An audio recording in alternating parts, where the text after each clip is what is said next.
back to Shota Aizawa Podfics. Today we're going to be reading Learning to Adapt to the Fall, Chapter 3.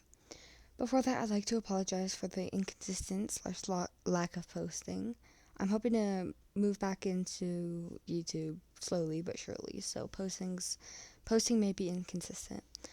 I got a new mic, so we're going to have to test this out. You guys let me know how you feel. Also, I might stutter a lot more because I haven't been reading out loud or talking out loud a lot lately. So, yeah, let's get started. Firstly, this is read by Shota Aizawa because they never give me a break. Holy shit.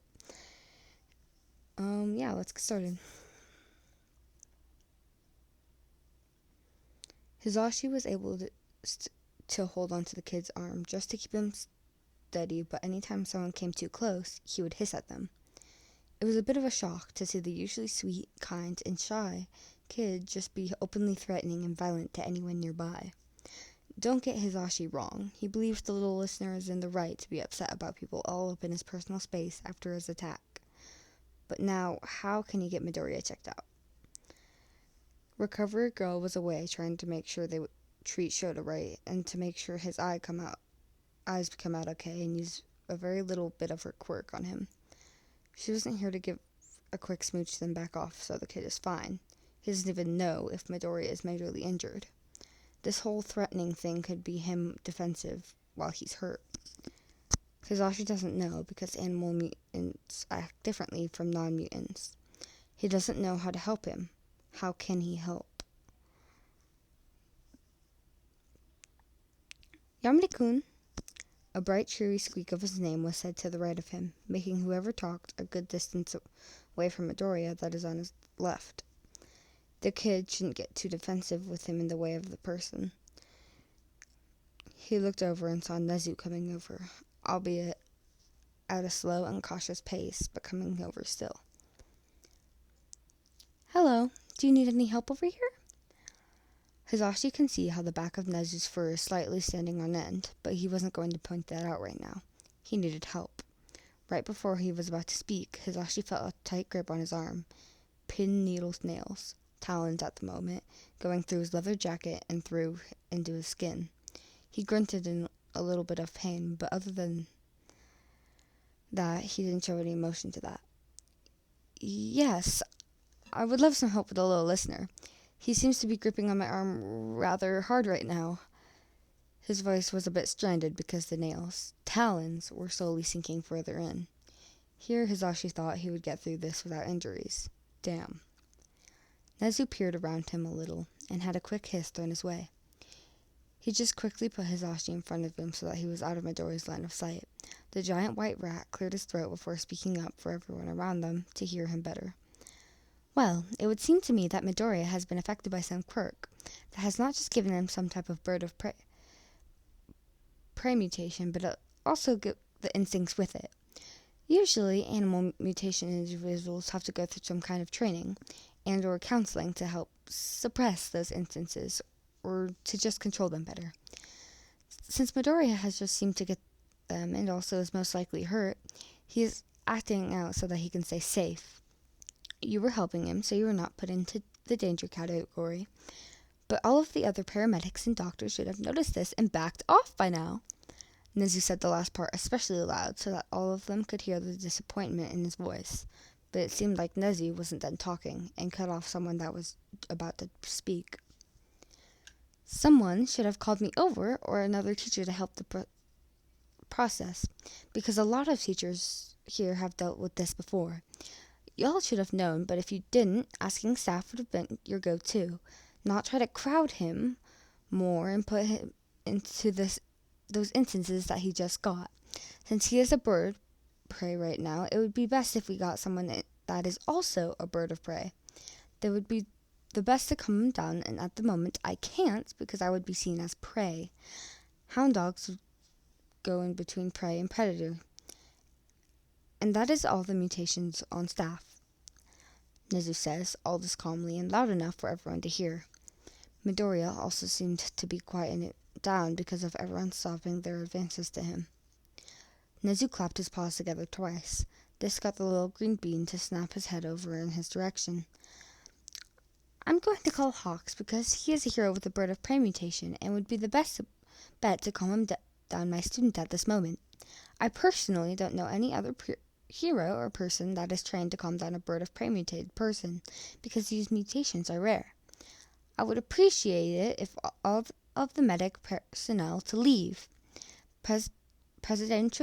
Presentation Michael and the student alone until Hawks gets here and finds a way to calm him down. After the student is calmed down, you will all listen to what Hawks says and follow his instructions to a T.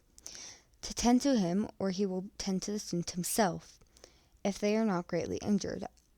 I will then have Hawks deliver them to the hospital where the other two heroes and the student's teachers have gone.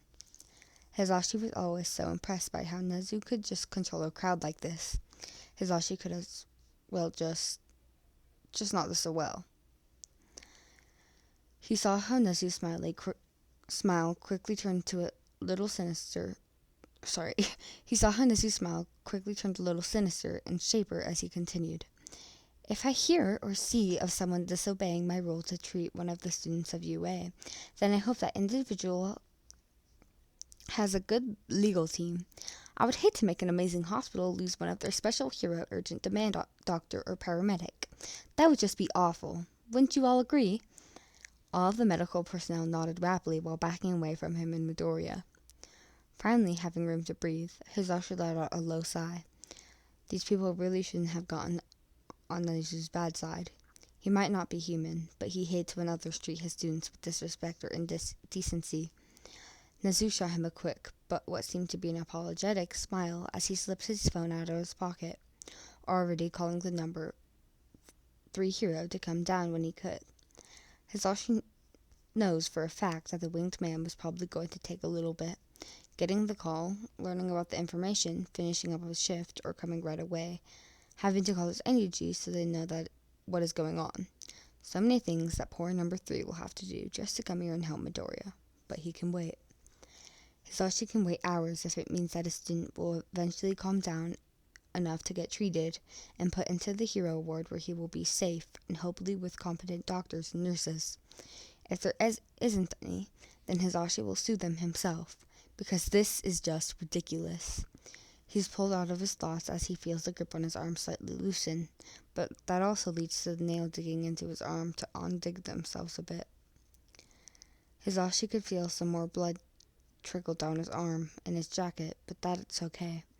The little listener needs help right now, and he knows for a fact that Midoriya is not doing this on purpose. The poor kid probably doesn't even notice the new talon-like feet and fingers he's sporting at the moment. It's a very big statement he's seized for today, showing off his talents and using them like no one's business. It hurts, and humor is not helping. At least Midoriya seems to be slightly depuffing himself. That's good. But after what felt like ages, Hizashi was able to see a red dot in the sky get closer and closer. Soon, that red dot turns into Hawks. Then, Hawks landing dramatically on the ground. He's a little bit away, but the wind from his landing slightly whips over to them still. This seemed to put Midoriya back on edge a little, and now the nails are going back deeper into his arm. It hurts. It really does, but he can't do anything. He's stuck until Hawks can get the poor kid off his arm. Hey yo, sorry I got here a little bit slow. I was in the middle of getting a small group of muggers down an alleyway. Took a little bit longer than I thought it would. God, is Hizashi glad Hawks is here. He should know at least something that would help with the kid's grip at the moment. Hopefully. Alright everyone, that is the end of chapter 3 of Learning to Adapt to the Fall by Soup Up Dog. This took so long to get out and I thoroughly apologize for it. I hope you all have a fantastic day, and I'll see you guys on the next one.